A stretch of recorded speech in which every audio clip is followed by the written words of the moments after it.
Muy buenos días, alumnos, alumnas. Continuando con nuestros temas, el día de hoy desarrollaremos el tema de los medios de comunicación masiva hasta llegar a Internet. Obviamente vamos a crear un análisis de estos medios, la importancia y la trascendencia que tiene cada uno de ellos. A través del tiempo, acuérdense, el hombre ha tratado de comunicarse y obviamente ha creado estos medios que le permiten comunicarse no con un pequeño grupo, sino ya con grupos eh, mayores, macrogrupos, y a nivel, ya no nada más el territorio de un país, sino a nivel mundial. Son varios todos estos tipos de medios masivos, pero pues obviamente vamos a trabajar los más importantes, donde vamos a hablar de la prensa, la televisión, el cine, el radio, el internet.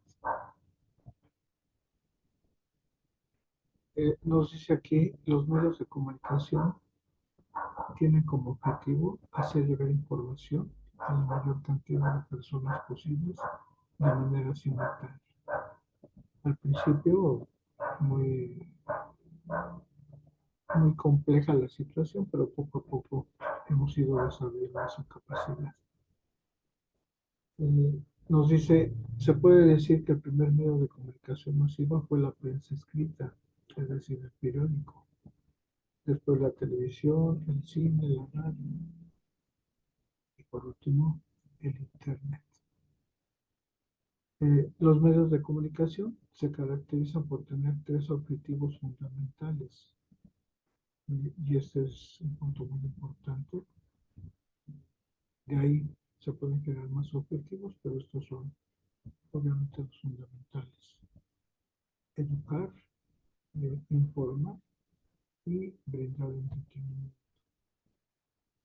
Esto quiere decir que la influencia de estos medios tiene fines sociales y económicos, ¿sí?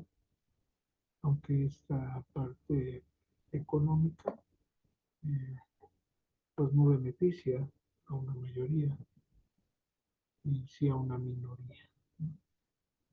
Por ahí vamos a ir comentando algunos ejemplos. Vamos a iniciar con la prensa, origen y desarrollo de la prensa.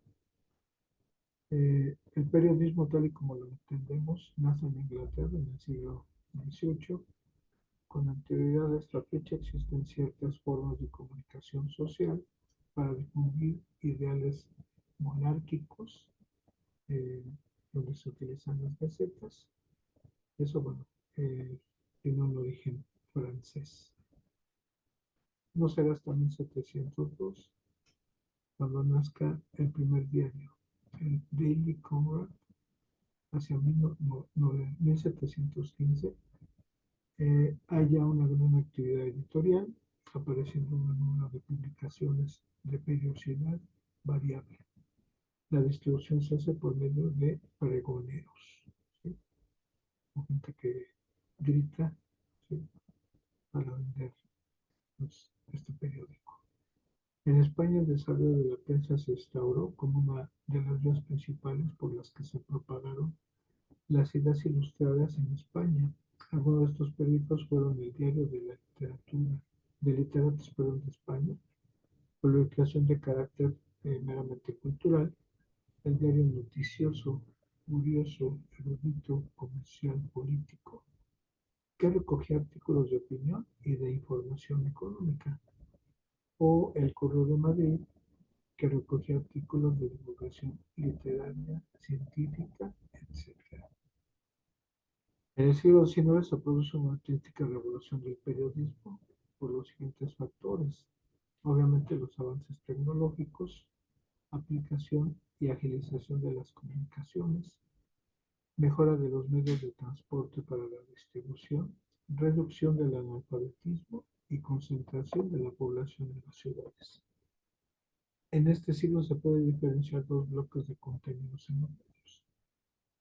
El primero, el periodismo político, caracterizado por la utilización de los medios como vehículo de transmisión de una ideología o de varias ideologías, donde una de ellas se trata de imponer. El periodismo informativo que evolucionará hacia la prensa de masas que hoy conocemos y cuya finalidad inmediata es el beneficio económico. Eh, Venta de productos, principalmente de toda índole. Nos dice que en España los acontecimientos políticos entre liberales y absolutistas conduce el periodismo hacia una prensa de confrontación. Hacia 1870 nace el periodismo informativo de rigor. Siguen existiendo periódicos de opinión, pero la prensa informativa tiene más éxito, ya cambia y alcanza mayores tiradas o reproducción de ese mismo periódico. Los periódicos españoles más importantes son La Correspondencia de España, El Imparcial y El Liberal. En el siglo XX, los avances tecnológicos, la informática, las telecomunicaciones y una mayor cultura hacen de la información un elemento clave para la sociedad. Los escritores que pretendían el renacer de España a través de la cultura utilizaban los periódicos para transmitir sus ideales. Y ahí se empiezan a formar lo que conocemos como diferentes partidos políticos y sus posturas. Pertenece a la prensa escrita de este periodo los periódicos El País, El Globo, El Imparcial, La Nación, ABC y El Sur. Durante la Guerra Civil el periodismo estuvo controlado por el control de los bandos y se limitaba a informar sobre el conflicto y los ideales de cada uno.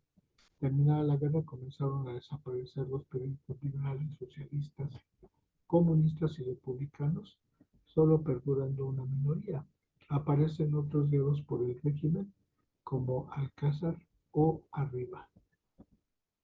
En los años 70 se inicia una crisis que da entrada a la sociedad de información en la que estamos inmersos. El desarrollo de las nuevas tecnologías afecta a todos los medios de comunicación. Han favorecido la rapidez de difusión de los mensajes, a la vez que han mejorado la posibilidad de actualización de sus contenidos. Ha cobrado mayor importancia el mercado audiovisual, de modo que los diarios se contagian de la fuerza de lo icónico. La amplia implantación que ha alcanzado los medios de comunicación los convierte en eficaces instrumentos de difusión de información. Y la cultura, pero a la vez está haciendo de ellos poderosas herramientas de manipulación y propaganda. Entonces, vamos a ir viendo los avances, los beneficios, pero también los daños, ¿no?, que genera todo esto. Muy importante la comunicación, sin embargo, debemos de tener cuidado con algunas situaciones, más que nada en la parte, ¿sí?, de, como dice aquí el término, la manipulación y la propaganda.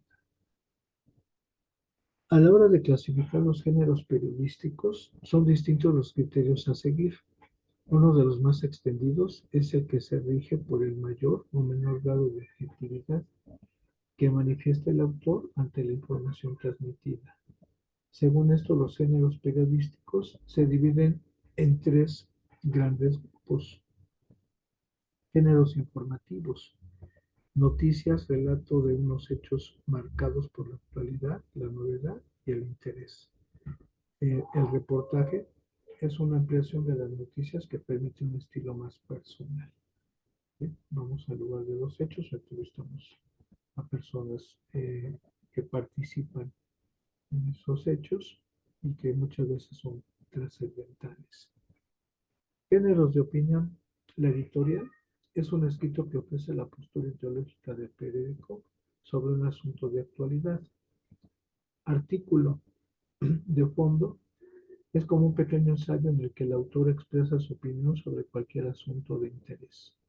La columna, comentarios sobre temas de actualidad con una posición fija en el periódico. Comentario, similar a la columna, pero sin lugar fijo, que puede aparecer a lo largo y ancho del periódico.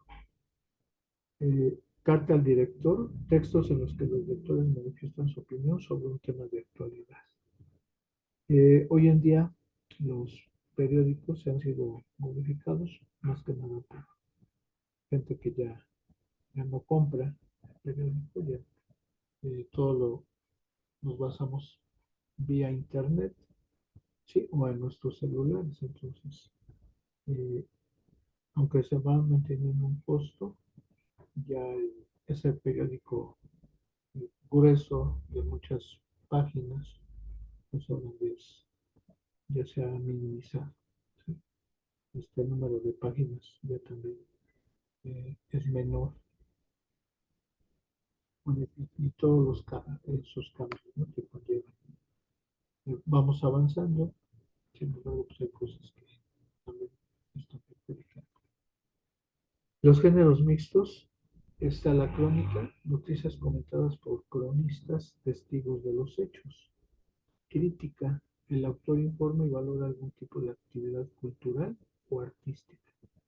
Si se dan cuenta, cada uno de estos géneros informativos tiene sus características, ¿sí? Este, tanto de informar, opinar o mixtos, en este caso la crónica y la crítica. ¿Qué sucede con la televisión? El origen de la televisión se remonta a finales del siglo XIX, cuando varios científicos comenzaron a investigar sobre la transmisión de imágenes a través de ondas electromagnéticas. En 1927, Philo Farnsworth logró transmitir una imagen en movimiento, lo que dio inicio a la era de la televisión. Es a finales del siglo XX cuando la televisión se convierte en una verdadera bandera tecnológica de los países, y cada uno de ellos va desarrollando sus sistemas de televisión nacionales y privados. En 1953 se crea Eurovisión, que asocia a muchos países de Europa, conectando sus sistemas de TV mediante enlaces de microondas. Unos años más tarde, en 1960, se crea Mondovisión, que comienza a realizar enlaces con satélites o estacionarios cubriendo todo el mundo. Obviamente, pues todo esto inicia en Europa, en el continente viejo, donde está la mayoría de investigadores, científicos, etcétera. La producción de televisión se desarrolló con los avances técnicos que permitieron la grabación de las señales de video y audio. Esto permitió la realización de programas grabados que podían ser almacenados y emitidos posteriormente. A finales de los años 50 del siglo XX se desarrollaron los primeros magnetoscopios y las cámaras con ópticas intercambiables que giraban en una torreta delante del tubo de imagen. Estos avances, junto con los desarrollos de las máquinas necesarias para la mezcla y generación electrónica de otras fuentes, permitieron un desarrollo muy alto de la producción, principalmente en la calidad de las imágenes. En los años 70 se implementan las ópticas zoom y se empieza a desarrollar magnetoscopios más pequeños que permitan la grabación de las noticias en el campo. Nacieron los equipos periodísticos electrónicos o EMG. Poco después se comenzó a desarrollar equipos basados en la digitalización de la señal de video y en la generación digital de señales. Nacieron de esos desarrollos los efectos digitales y las paletas gráficas. Estas paletas gráficas son dispositivos para los artistas y fotógrafos que sustituyen al ratón por un lápiz óptico y un bloc de dibujo eh, por una superficie digitalizadora. A la vez que el control de las máquinas permite el montaje de salas de postproducción que combinando varios elementos podían realizar programas complejos. ¿Sí? Por ahí nos ha tocado primaria, secundaria, luego poder asistir y estar en un programa de televisión y ver la grabación. ¿Sí? Y hoy en día, bueno, sorprendernos con todos los adelantos científicos y tecnológicos. El desarrollo de la televisión no se paró con la transmisión de la imagen y el sonido. Pronto se vio la ventaja de utilizar el canal para dar otros servicios. En esta filosofía se implementó a finales de los años 80 del siglo XX el teletexto, que transmite noticias e información en formato del texto utilizando los espacios libres de información de la señal de video. También se implementaron sistemas de sonido mejorado, naciendo la televisión en estéreo o dual y dotando al sonido de una calidad excepcional. Aquí ya voy a meter las pantallas, ¿no? Actualmente. ¿Qué sucede con el cine? La historia del cine se inició con los egipcios, los griegos y los romanos, ¿sí? De una forma muy, muy sencilla, ¿sí? Vamos a llamarle primitiva. Ellos mostraron la idea del movimiento a través de dibujos sucesivos. Con el tiempo en Asia se empezaron a realizar juegos de luces y sombras que consistían en proyectar las sombras sobre la superficie blanca de una tela por luces a espaldas de los espectadores. Y por ahí algunas obras de teatro, ¿no? Principalmente con los griegos. El cine, abreviatura de cinematógrafo o cinematografía, es la técnica y el arte de crear y proyectar metrajes, como se conocía a las películas en sus inicios. Etimológicamente, la palabra cinematografía se compone de dos palabras griegas, kine, que significa movimiento, y por hipau, grafos, definiendo el concepto de imagen en movimiento. Cuando se habla del nacimiento del cine, se toma como referencia la fecha del 28 de diciembre de 1895, en la que se proyectaron al público las primeras películas realizadas por los hermanos August y Louis Lumière en la memorable sesión realizada en el Salón Indio del Gran Café de París. Desde entonces ha experimentado una serie de cambios en varios sentidos. Por un lado, la tecnología del cinematógrafo ha evolucionado mucho desde sus inicios, con el cine mudo de los hermanos Lumière hasta el cine digital del siglo XXI. Por otro lado, ha evolucionado el lenguaje cinematográfico, incluidas las convenciones del género, y han surgido así distintos géneros cinematográficos. En tercer lugar, ha evolucionado con la sociedad, con lo que se desarrollaron distintos movimientos cinematográficos. ¿Sí? En la teoría cinematográfica, los géneros son una forma de calificar las películas en grupo.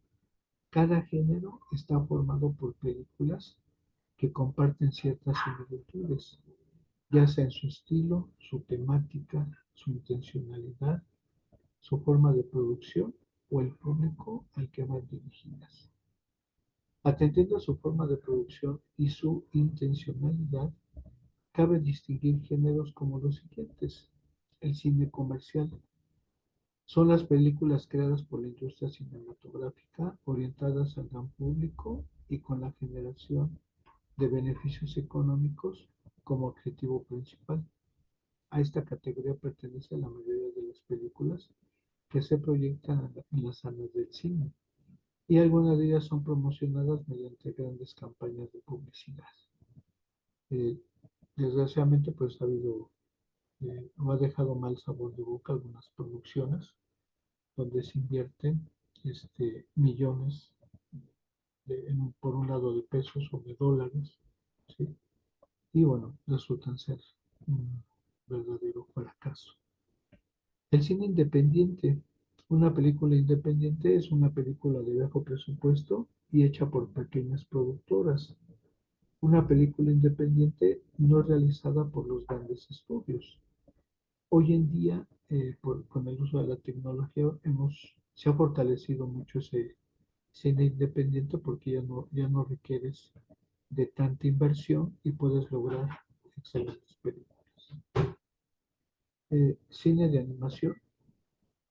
El cine de animación es aquel en el que se usa mayoritariamente técnicas de animación. El cine de imagen real registra imágenes reales en movimiento continuo, descomponiéndose en un número discreto de imágenes por segundo. En el cine de animación no existe movimiento real que se registra, sino que se producen las imágenes individualmente y una por una mediante dibujos, modelos, objetos y otras múltiples técnicas, como el stop motion, de forma tal que al proyectarse consecutivamente se produzca la ilusión de movimiento. Es decir, que mientras el cine de imagen real se analiza y descompone un movimiento real, en el cine de animación se construye un movimiento inexistente en la realidad. Por ahí también tenemos muchas películas ya un poco viejas donde vemos la animación, ¿no? De tiras cómicas. El cine documental es el que basa su trabajo en imágenes tomadas de la realidad. Generalmente se confunde documental con reportaje, siendo el primero eminentemente un género cinematográfico muy ligado a los orígenes del cine, y el segundo más bien dirigido al género televisivo. Eh, el documental híbrido entre el documental y la ficción es un género practicado desde el primer documental que se renueva desde finales de los años 50. Eh, este género eh, va, va, se va enriqueciendo eh, por la creación de nuevas técnicas, ¿sí? Y que pues, se puede ir fortaleciendo, ¿sí? Eh, principalmente en las imágenes. El cine experimental es aquel que utiliza un medio de expresión más artístico, olvidándose del lenguaje audiovisual clásico, rompiendo las barreras del cine narrativo estrictamente estructurado y utilizando los recursos para expresar y sugerir emociones, experiencias, sentimientos, utilizando efectos plásticos o rítmicos ligados al tratamiento de la imagen o el sonido. Cine de autor. El concepto del cine de autor fue acuñado por el crítico de los Cahiers du Cinema para referirse a un cierto cine en el que el director tiene un papel preponderante en la toma de todas las decisiones, y en donde toda la puesta en escena obedece a sus intenciones. Suele llamarse de esta manera a las películas realizadas basándose en un guión propio y al margen de las presiones y limitaciones que implica el cine de los grandes estudios comerciales, lo cual le permite a una mayor libertad a la hora de plasmar sus sentimientos e inquietudes en las películas. Sin embargo, grandes directores de la industria como Alfred Hitchcock también pueden ser considerados autores de sus películas. Se define de acuerdo con su ámbito de aplicación y recepción, ya que no suele tratarse de un cine ligado a la industria y no se dirige a un público amplio sino específico, y comparte a priori un interés por productos que se hallan fuera de los cánones clásicos. Un subgénero importante podría ser el cine abstracto, ¿sí? Aquí dentro de este cine de autor tiene mucha libertad, que es el director a la hora de crear este tipo de películas. Cine ambiental no solamente ha puesto en contacto al hombre con la naturaleza en diversos casos, sino además ha sido y sigue siendo en ocasiones militante activo en la lucha por la defensa del medio ambiente. Además, el cine ha sido desde su nacimiento el más fuerte medio de transmisión de conocimientos y de culturas.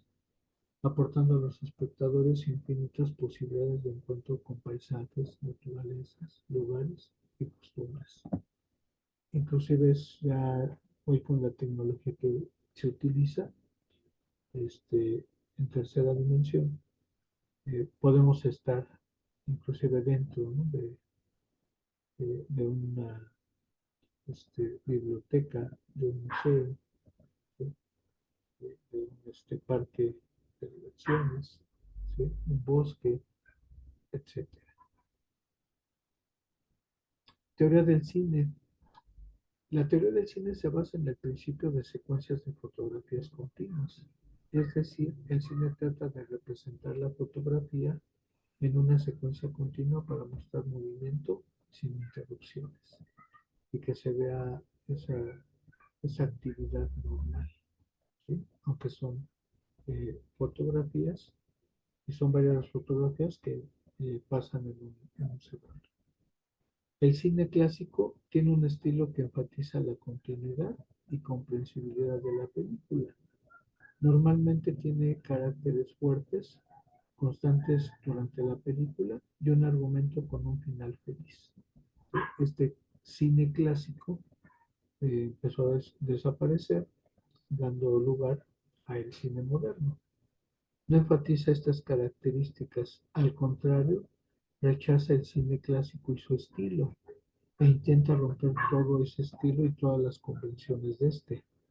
Directores diferentes utilizan modos variables del estilo moderno, ¿sí? No siempre ya va a ser un final feliz. Inclusive hay películas que nos dejan los 3 puntos suspensivos o películas que inician con el final y van relatando, ¿sí? Los acontecimientos, ¿sí? Regresándose al principio, ¿sí? Pero muchas veces ya hay bastantes películas, ¿no? que utilizan esa técnica. Por último, nuestras actividades en estos 3 aspectos de escribir un concepto de lo que son los medios de comunicación masivos. Y otra actividad para cada uno de ustedes, cuál es la importancia de la prensa, la televisión y el cine en el desarrollo de la comunicación en el ser humano, obviamente interactuando, ¿no? Con otras personas, ¿sí? Eso genera un desarrollo importante, ¿no? De conocimientos, de aprendizajes, desarrollo de habilidades. Sin embargo, bueno, se da también pie en muchas veces en ocasiones cosas negativas, ¿no? que llegan a producir, ¿sí? En la mayoría de estos tipos de medios de comunicación. Entonces, el día de hoy solamente hablamos de la prensa, la televisión y el cine. Eh, Más adelante, bueno, eh, estaremos desarrollando la radio y obviamente ya el uso del internet. De mi parte sería todo. Estamos en 2 sesiones, ¿sí? Para poder escucharnos y aclarar dudas o fortalecer algunos elementos que para ustedes sean importantes y la experiencia que también han tenido. Y ahorita en estos 5 medios de comunicación que vamos a manejar, vamos a poder exteriorizar muchas experiencias que hemos vivido y que podemos compartir. ¿Okay? Las asesorías el viernes de 10 a 11 y los sábados de 1 a 2 de la tarde. ¿Okay? Por ahí hubo una modificación en los horarios por unas materias que estoy actualmente dando y que solamente afectó esos horarios. Espero que no les afecte mucho a ustedes. Por mi parte sería todo. Nos escuchamos en el siguiente video. Hasta luego, que estén muy bien.